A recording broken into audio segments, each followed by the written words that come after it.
going to be going over how to continue your Google Docs unit by beginning the letter graphic organizer assignment. So you'll find that, of course, in the Google Docs folder of your class. So make sure you go to materials and open up the Google Docs folder and then click on the letter graphic organizer, which is going to take you to a screen that looks something like this. Not exactly, but something like this. So as you can see here, it says to choose one of the attached documents and fill in each section based on its description.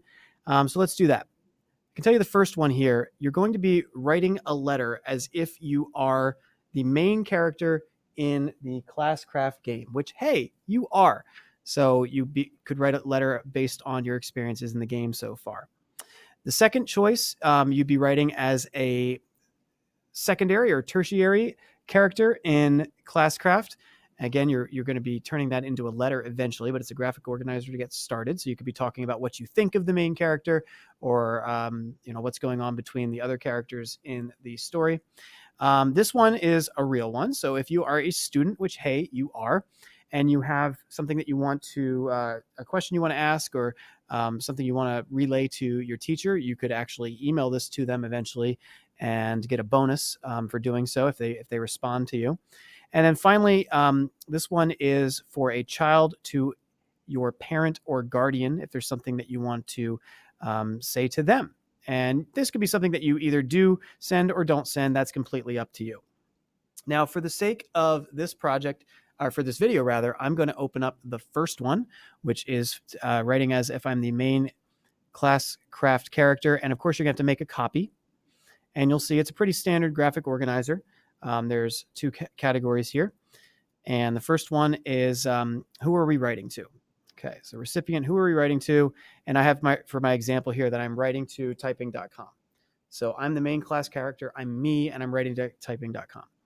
So you would change that to whoever you want to be. So you don't have to keep that there. In fact, I encourage you to write to somebody else.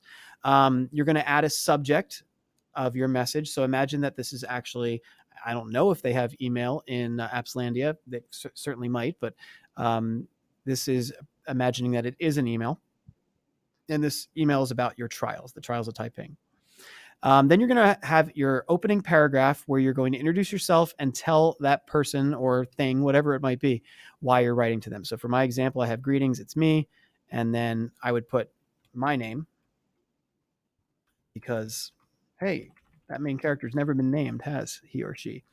Tell them why you're writing to them. And I already have, I'm really stuck on these trials. Please change that to something else. Okay, do not leave what I have in there. And again, here, paragraph 2, 3 facts are questions relevant to the story. So I wish you hadn't left me alone to do these trials. I understand there's a pattern to each trial, but how will I know if I'm doing it right? Do you have any tips for me? And then in paragraph 3, a thank you and conclusion. So how to summarize, what would I write here? I would put something like, I really hope you can help me with these trials. They are unlike anything I have seen before. And then thank them in a sentence. I really appreciate your help. And then your character's name.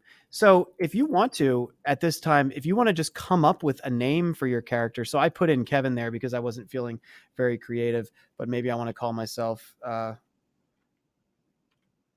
Kevin of Appslandia. I'm still not feeling very creative. Sorry. And same thing down here. So that's basically it. Whichever one of these you choose, you are filling it in as if you are that person. So the latter two, student to teacher and child to parent or guardian, that would be actually as you.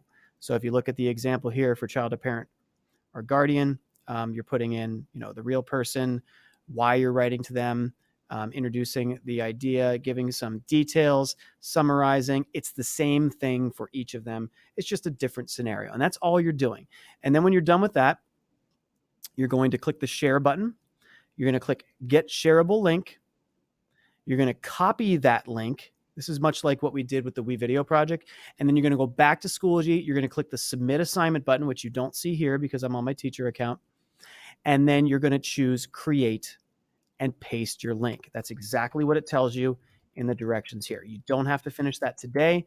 This will be due the class after, well, when I'm making this video, it's for a Thursday class and it's due on Friday, but you might be watching this on a Friday and it's due Tuesday. Check the due date. You can see for this particular video, this is due the 13th, but check your due date on your assignment. And as always, let me know if you have any questions.